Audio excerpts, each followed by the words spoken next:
to make care transition easy. Learn more at iowaspecialtyhospital.com. You ever wonder why Verizon charges twice as much as Pure Talk for the same basic service? Think it might have something to do with the fact that Verizon spends $12 billion a year on advertising and promotion. That's billion with a B. Yeah, Pure Talk doesn't spend that kind of money on commercials. That's why they can offer unlimited talk, text, and plenty of data on a blazing fast 5G network for just $25 a month. Save an additional 50% off your first month when you dial pound 250 and say the words micro. That's pound 250, micro. This special edition of the KGLO Morning News continues here on your hometown news station, AM 1300 KGLO, as we look back at some of the top local and state news stories of 2025. Well, change was in the wind with local politics as two longtime mayors decided to step down from their positions and not run for re-election this year. Bill Schickel has had three separate periods of time when he served as Mason City's mayor from 1990 to 1993, from 1998 to 2003, and then from 2018 to the present.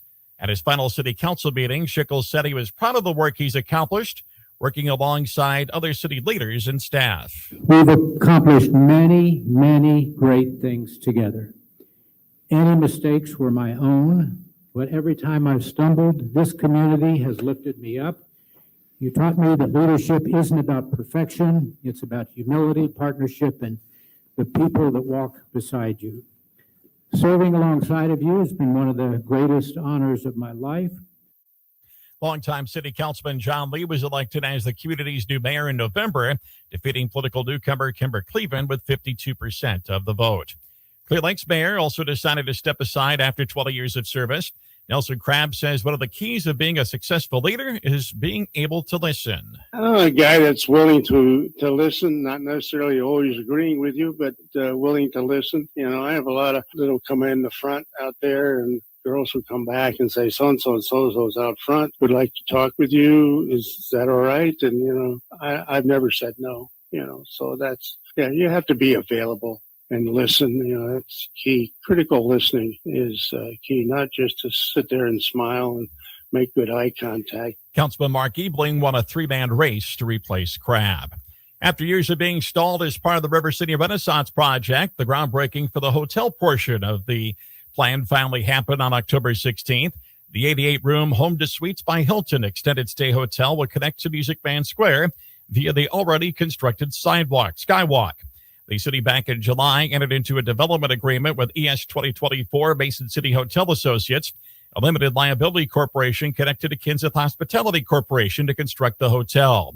Kenseth Hospitality's Ben Kenseth says the company is excited to be a part of the River City Renaissance Project, and he says it's worth the wait.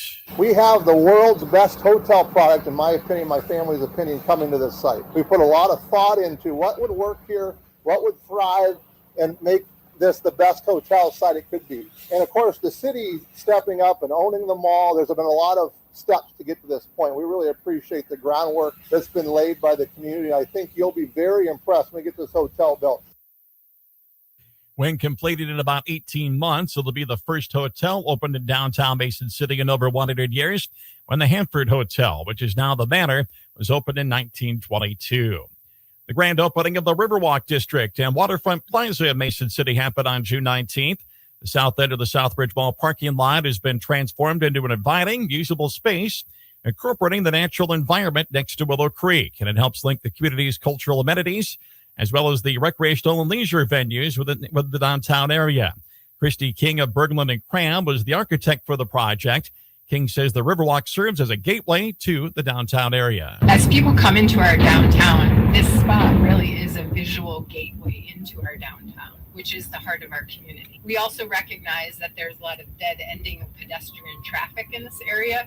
People coming from our new investments in residential, coming to and fro from downtown in our amenities and over into our cultural crescent. This really, more than just being a sidewalk, is now an experience to receive those people and also acts as our new visual gateway. At the end of the ceremony, Mason City officials announced that the city was naming the plaza in honor of Mason City's longtime mayor, Bill Schickel.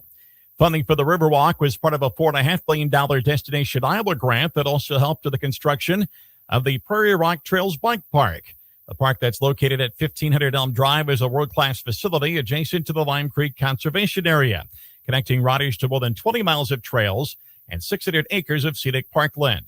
The idea of the bike park came about from the North Iowa Human Powered Trails Organization of outdoor enthusiasts. The organization's Matt Curtis says the park will draw people of all ages into Mason City. This is absolutely amazing to think what we have here today. I started riding out at Lime Creek back in 1987, riding deer trails. And that was a long time ago. Didn't know what mountain biking was at the time. We kind of invented it and made it our own, and it has progressed a long ways. And to see these kids doing what they are doing on bikes right now is absolutely unreal. The size, the scale of this park is national level, and to have it here in Mason City it's going to bring people from everywhere. The project was made possible through a $4.5 million Destination Iowa grant, which is a statewide initiative aimed at boosting tourism and enhancing quality of life. Another project funded by the Destination Iowa program was the Surf Ballroom and Museum's Music Experience Center, which officially opened in September on what would have been Buddy Holly's 88th birthday. The center is an educational space that doubles as a green room type facility for the ballroom. It also hosts Not Fade Away, the immersive surf ballroom experience, a permanent first of its kind experience honoring the legacy of Holly, Richie Valens, and JP the Big Bopper Richardson.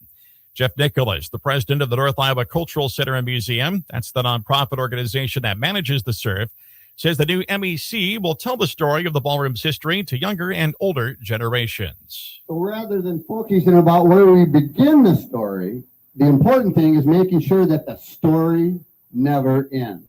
While it is great to talk about and celebrate our history, we need to use that to nurture the future, so those who come after us can experience the magic that is here. A portion of the funding for the new Music Enrichment Center was a $4.37 million grant from the state's Destination Iowa program administered by the Iowa Economic Development Authority.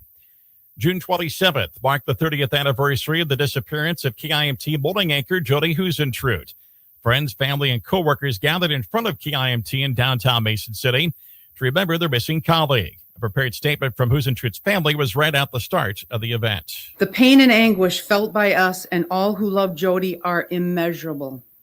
True peace will only be given to us when Jody is found and justice is served to her. We know it's hard to have hope for resolution after so many years, but we still choose to hope that one day soon it will happen. Local and state law enforcement authorities continue to ask the public that if they have any information about what happened to Husentrut, to call the Mason City Police Department or contact the Iowa Division of Criminal Investigation. Mason City's police chief announced earlier this year that he was hanging up his badge after a 30-year career in law enforcement.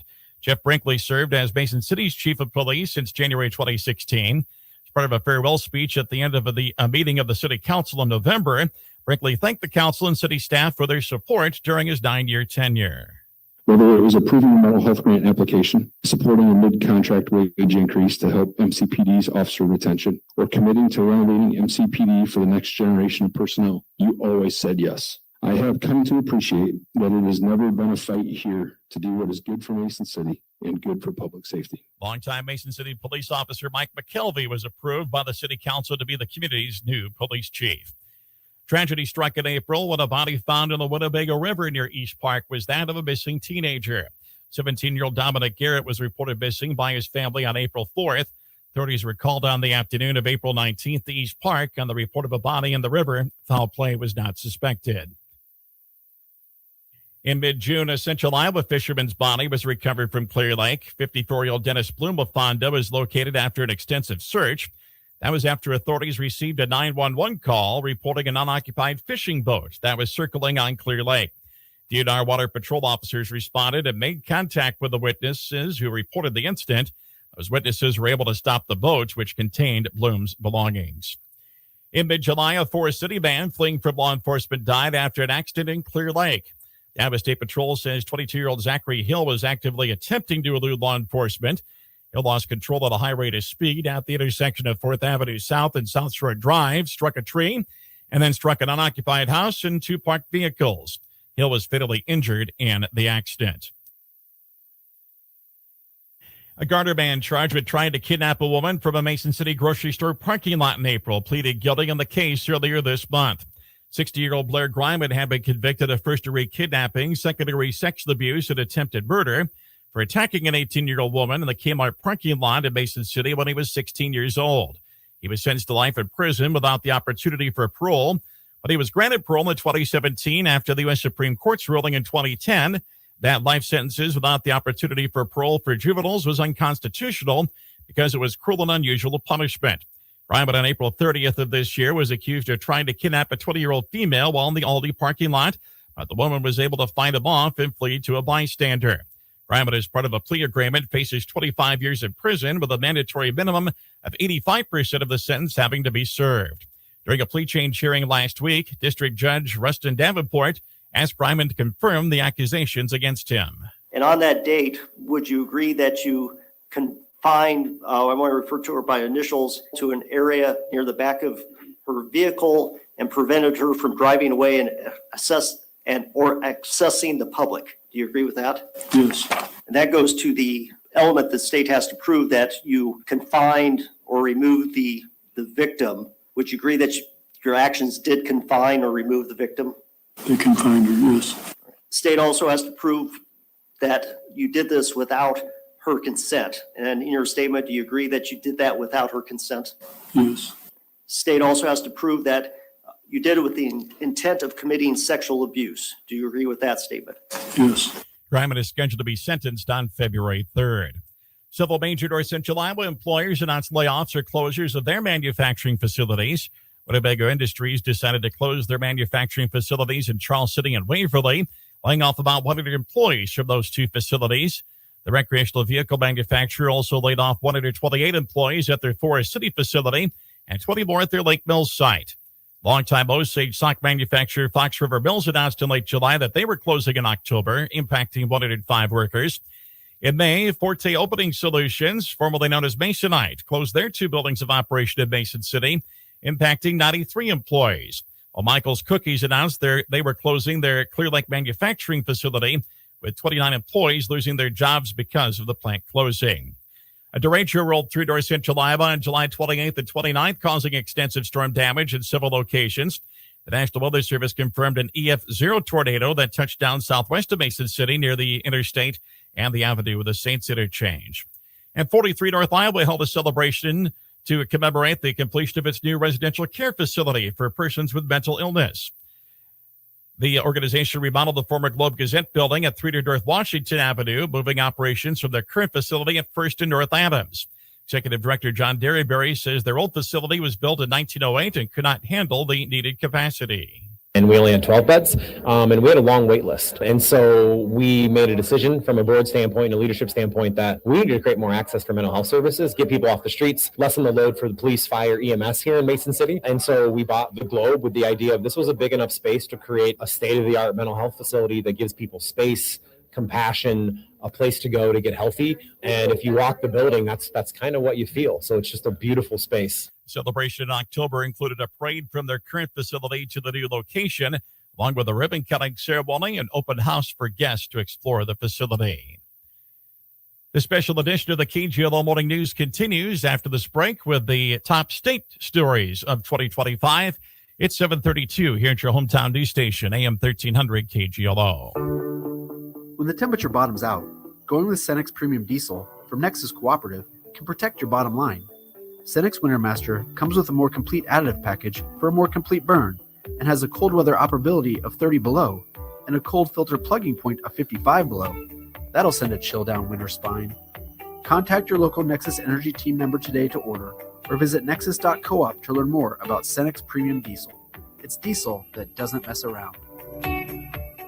From all of us at Pritchard Family Auto Stores, happy holidays. As you're hitting the road to celebrate with friends and family, we want to say thank you for trusting us mile after mile. Here's to safe travels, joyful moments, and a bright new year. Pritchard Family Auto Stores, a different kind of dealership.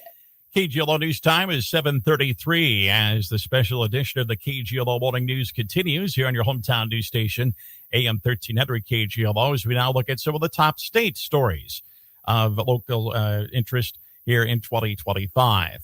After repeated rejections, Cedar Rapids won a state license for a casino in February and immediately broke ground. Mayor Tiffany O'Donnell said that calling the project a long shot was an understatement. I have said from the very beginning, this was David versus Goliath, and by God, the story ended the same way. Let's hear it for David. The $275 million Cedar Crossing Casino and Entertainment Center is due to open in December of next year. In September, the Des Moines school superintendent was arrested by federal immigration agents after a chase. ICE claimed that Ian Roberts was born in Guyana, not the U.S., and large parts of his resume and backstory were fiction. School Board Chairman Jackie Doris. There is new information that has been made public that we did not know and we have not been able to verify. Roberts is scheduled to go on trial in March on a list of federal charges. Carol Whitmore of Des Moines was elected in September as the national commander of the Veterans of Foreign Wars, the first ever woman and first Iowan to lead the VFW.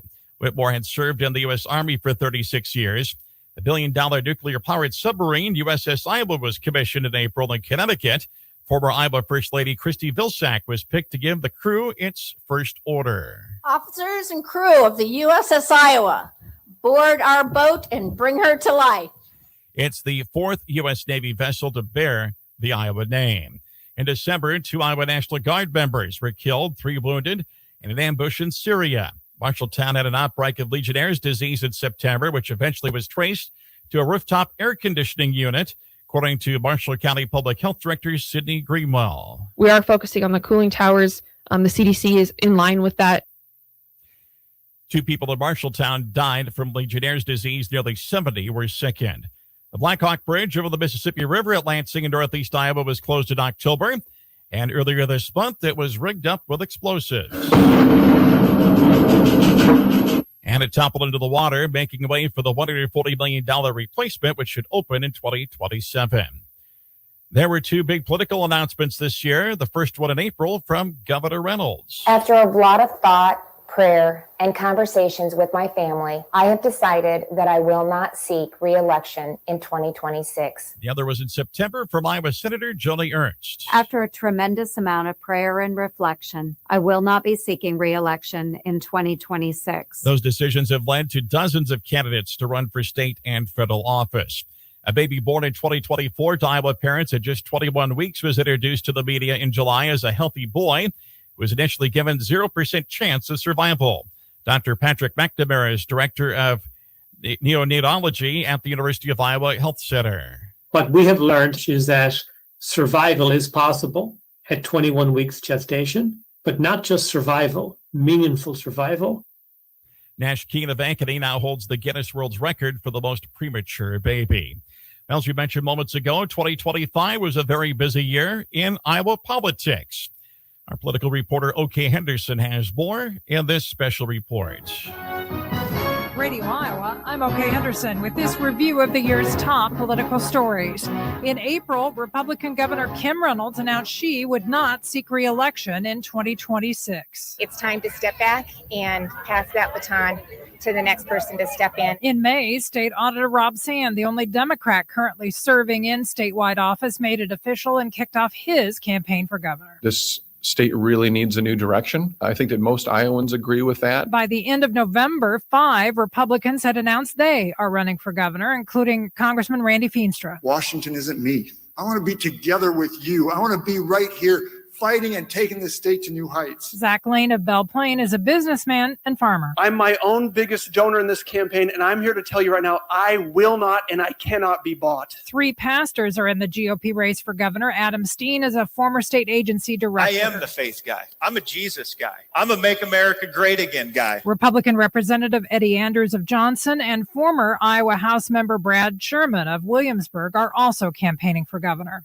In September, Republican Joni Ernst announced she would not run for a 3rd term in the U.S. Senate. Ernst cited her 2016 campaign pledge to serve no more than 12 years as a senator. We are all dispensable. I think people need to understand that. Whoever follows me will do an outstanding job. President Trump quickly endorsed Republican Congresswoman Ashley Henson's bid for the U.S. Senate. We're embarking on a journey to continue fighting alongside President Trump to transform the America First agenda into our America First future. 3 Democrats are running for the U.S. Senate. State Representative Josh Turek of Council Bluffs is a 2-time gold medalist in the Para-Olympics. I have got the grit to go out and talk about the kitchen table issues that actually matter. Zach Walls of Coralville is a state senator. I decided to run because Iowans are working hard but aren't getting ahead. And Nathan Sage of Indianola is a Marine veteran. The people that are doing all they can to make this country run, and all they get out of it is trying to survive instead of thriving. 2 major laws took effect this year. Governor Kim Reynolds backed making it illegal for motorists to handle a cell phone while driving.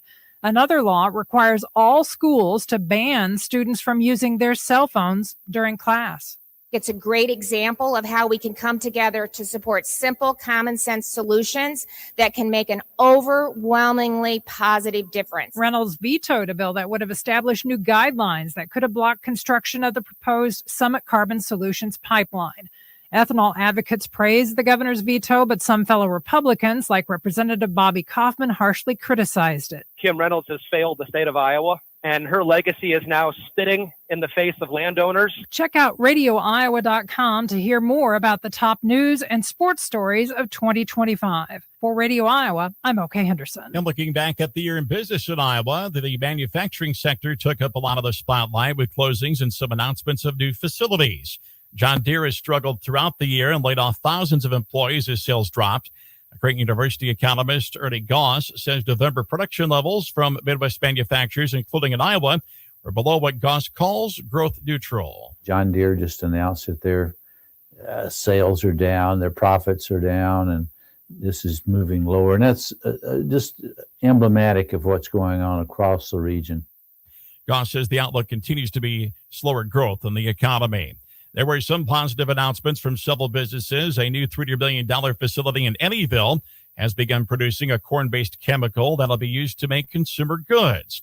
Core CEO John Veldhaus is in a joint venture with Minnesota-based Cargill and a German chemical company for a product called Cura. Cura is a building block that goes into a multitude of end products. Think of consumer goods. So one of the easiest to relate to is in stretch fabrics for apparel that we wear. He says Cura is an alternative to chemicals made from fossil fuels. There was a groundbreaking for a new JBS sausage plant in Perry that will start production by the end of next year and eventually employ 500.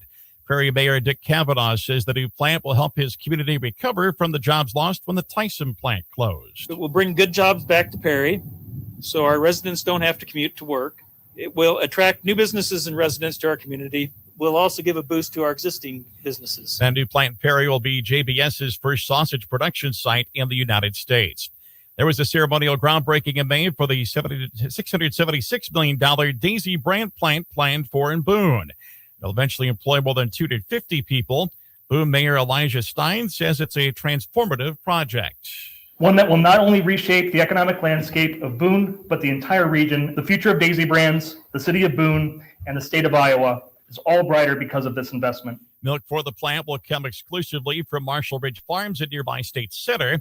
It's already one of the largest dairy farms in Iowa and will add 7,000 more cows to its milking operation by the time the Daisy plant opens in late 2028 or early 2029. And an Iowan will become chief executive of the world's 8th most valuable company in the new year. 94-year-old Berkshire Hathaway CEO Warren Buffett made the announcement at his shareholders meeting in Omaha in May, and he was retiring at the end of the year. Buffett says that Greg Abel, a longtime executive at Des Moines-based Mid-American Energy, will take over when he retires. Abel currently oversees all of Berkshire's non-insurance companies. The 62-year-old Abel is expected to continue living in Des Moines. He'll oversee Berkshire's massive stock portfolio, which includes companies like BSN-F Railroad, Geico, and Pilot Flying J Travel Centers. Abel was born in Alberta, Canada, and won the Horatio Alger Award in 2018. And in comments posted on the organization's website, Abel called Buffett a mentor, who has a positive view on life and focuses on sharing and teaching. That is a look at the KGLO Morning News, a special edition, which included the top local and state news stories of 2025. From the KGLO Newsroom, I'm Bob Fisher reporting.